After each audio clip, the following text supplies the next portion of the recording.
Welcome back, everybody, to Not Funny Guys Presents News Radio Rewatch. You can see here I'm wearing my Not a World Cup jersey, but my AFC Richmond Roy Kent, because I'm anticipating season 4 of Ted Lasso. It's going to be a ride. But we are on episode 9 of the Not Funny Guys Presents News Radio Rewatch, and this time we'll be covering the Kane and Xmas story. And if you don't know, that's Christmas story, folks. Well, let's get into it. We start with The Cane, written by Brad Isaacs and directed by Alan Meyerson. This one came out on the 12th of December, 1995. And if you remember back to the last episode we were looking at, they had started dropping hints that we're moving in negotiation. They were talking about things that moving us into the Christmas season, like all good sitcoms used to do. If you ever watch an old sitcom, because they start in the fall, they tend to maybe they mark Thanksgiving, or maybe they do a Christmas special, and they don't, but then they... So Community was always my favorite. Community, not only in the first season, had a Christmas special, but then they came back to the next semester right after that episode in a way that was kind of aligned to where, oh yeah, you would be going back to school in that semester. All that fun stuff. But I digress. Summary. Mr. James hosts a staff retreat in his office. Bill buys a cane and annoys Dave with it. This does guest star Jane Lynch, of all people, as Carol. This is Mr. James's secretary. I was watching, I was like, I know she's familiar, and then it hit me. Well, let's break this down. By the way, this is one of my all-time favorite episodes. But we enter with a super cocky Bill, walking with his cane. He is cocky as hell, talking to Dave, showing off, immediately says that the cane itself was apparently 100 years old, picked up at an antique store, and keeps asking Dave, don't you like my cane? He then uses that line, everybody loves a cane, and then Dave has to remind them that everybody loves a clown. But Dave is kind of getting jealous. He won't admit it, but Bill knows it. They're onto each other. And he keeps using and then he uses the cane to describe directions to this young fella. I used to have an inside joke where I had a cane that was very much a similar play on this. He's swinging it around to make the directions. So we have storyline A, which is going to be Bill's cane, and there is a storyline C, which has this idea of tension between Matthew and Joe. And you'll notice that I didn't say storyline B because we haven't been quite introduced to it, but it will be the whole retreat thing we're going to get into in a second here. So I'll save that one. So, which it then kicks us right into the next bit here. Apparently, Matthew tells Dave all about this while coming out of the break room. Dave asks Joe if there's a problem. He says no, doesn't want to be pushed into going to lunch with him every day. And apparently it really boils down to Matthew being super clingy and Joe not. He needs space, but Matthew can't back off. Bill comes in with a cane again. Perfect cane weather, he describes. Enter Mr. James. He's mentioning his annual retreat. Mr. James makes this a note. This is storyline B finally. And this is all new to Dave because it's the first one. He tries to share with him a story of last year. He's like, I wasn't there. Lisa, though, knew about the meeting, so this will be a fun point of tension here. Because she didn't tell Dave. He's annoyed. Says go and come up with things on the fly is what she tells him. But that's not really his thing or her thing. Which is funny, and we'll see that later. They do now gather at the corporate office. Everybody's sitting on the carpet. Mr. James, apparently he does call for some pillows. And of course, what happens with Lisa? She comes super prepped. Great. Joe does not sit next to Matthew. As, like I said, Lisa lays out all her cards. Bill continues to annoy with the cane. Dave and Lisa start bickering, and the ideas, they openly clash with each other. Mr. James, secretary, comes in, gives him a note. He said we were not supposed to be discouraged, but now he has to reschedule it because of, I think it's Paul Simon playing, and he wants to get him to endorse some snow tires. Next day, Bill's cane has gone missing while he's in the booth. He gets very angry, and of course is convinced that Dave stole it. Dave denies. Back to the now rescheduled retreat that evening, Bill wants a full investigation into his missing cane. Matthew picks a fight. He and Joe end up picking fights with each other's ideas. Dave gets really petty with Lisa's ideas. Something about it doesn't feel like our station to do these new things. Bill accuses Dave of stealing his cane. Lisa and Dave bicker, and Mr. James just calls it all off. Dave and Lisa's fight turns into the next day into a kind of a competition in the break room. And it is exemplified by the opening sequence when Catherine can't open a pickle jar, and both of them attempt to do it and end up working together and are succeeding, which is the irony of how their dynamic works. Everyone then comes in and asks them these similar questions. In fact, at one point, Matthew brings in a can of beans, and then they come to realize that everybody's making a spectacle of them. They know the competition they're in. Granted, storyline C continues with Joe and Matthew in the office. Matthew breaks a phone on purpose because Joe's the fix-it guy. Finally open up and they sort of have it out. Turns out that it's too much from Matthew that is really pissing Joe off, like we said. They're quite opposites in their type of friendship. Dave and Lisa show up to this new rescheduled retreat, but there is no one else there, just them and Mr. James, because he now realizes that their dynamic is the problem. However, instead of attacking each other like Mr. James was hoping for, the animosity has died down, and they realize they work better together as a team. They've sort of made up, they get more to accomplish when they work together. And Mr. James is like, this is nonsense. I want competition in my office. Wants them as fighters, not lovers, which they are. Both. Mr. James leaves to go find a bar fight.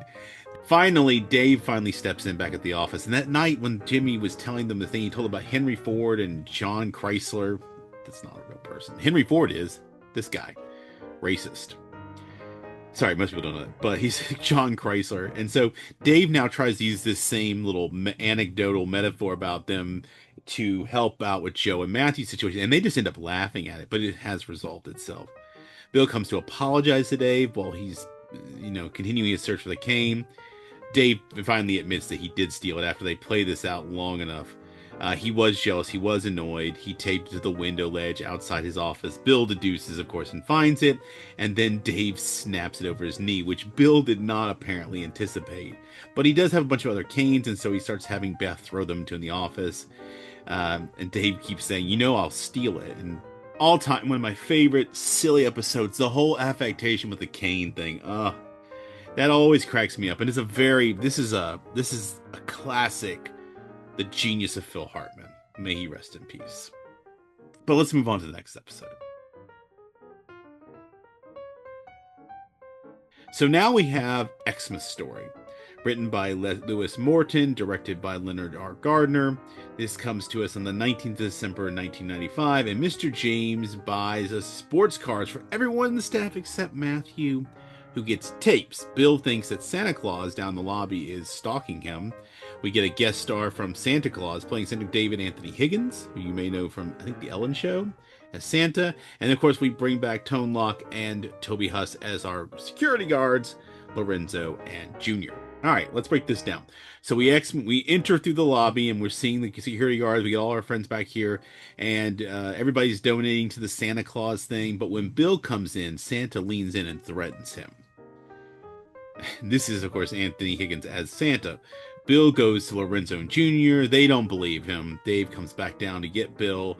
They go upstairs. We go to the conference table, and Lisa presents everybody with the gift they got Mr. James. And apparently it is a framed 1927 Yankees jersey signed by Jimmy's favorite player, Jumpin' Joe Dugan. And in case you don't know, Jumpin' Joe Dugan was a shortstop, won 5 World Series with the Yankees, so this is not a made-up character.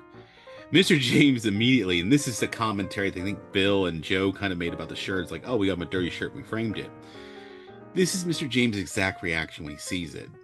He does not yet until he looks closely and realizes that it's his favorite player. And he apparently did not get them something, which he's kidding. He takes them out in the hallway, they open up their presents, and they're all baseball caps with their names on them. Very lame, and they're not even those caps. They're caps from his company that he just repurposed and ironed the names on. He leaves and everyone starts complaining. Dave tries to defend this whole thing. The thought that counts. And Matthew said it's a really cheap thought. Bill goes with Dave to his office to report the whole threatening Santa thing downstairs. Lisa and Dave end up talking about how this is like, what is the 6th or 7th stalker this year? Joe finds out, like I said, that their names are ironed onto the hat. He's the one who discovers the cheapskate move here, even cheaper than it seemed. And Dave continues to try and wear it, and Bill makes fun of him by saying, good job, Dan. And he takes it off and looks, he's like, gotcha.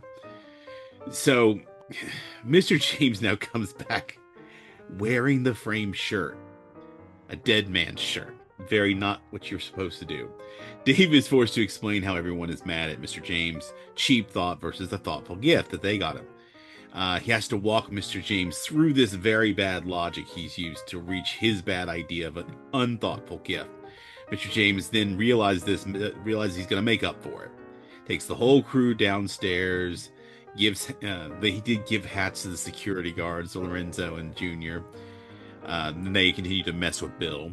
Takes him to the parking garage, gives Matthew an old-time comedy program titled Fibber McGee and Molly, which is real, apparently was nationally broadcast, started back in 1936.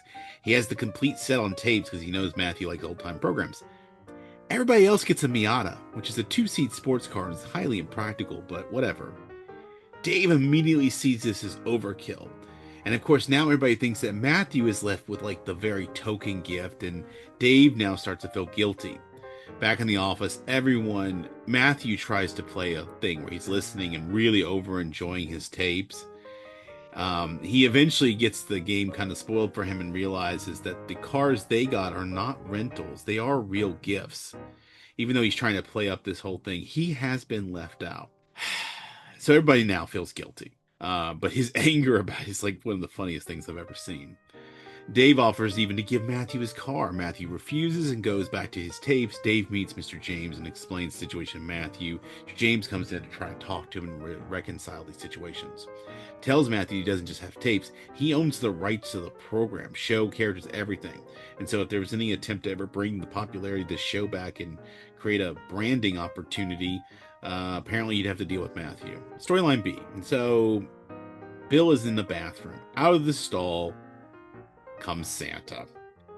He isn't stalking Bill. He's someone named Sam Belford who's looking to get in the broadcast. Gives Bill the tape demo. Bill is actually kind of impressed, and it's like he really put on a show for him. He admires his chutzpah. Santa leaves. Bill throws the tape in the trash. Santa comes back and wishes Bill a Merry Christmas. This touches Bill's heart. He retrieves the tape. The Christmas Miracle. Now here's the fun part in the credits. He is driving home in his new car, and he puts the tape on. Santa was a stalker. He was, because he cut the brake lines to his car. I digress. We will move on next time to Station Sale and Bitch Session. However, in the meantime, please like, subscribe, share, comment. If you want to write us directly, of course, you can contact us in any of our social media in the description below, but you can also write us at notfunnyguys.offthereels@gmail.com. You can see it in the ticker. It is also down below. We want to hear from you guys. We like, what do you like? What do you not like?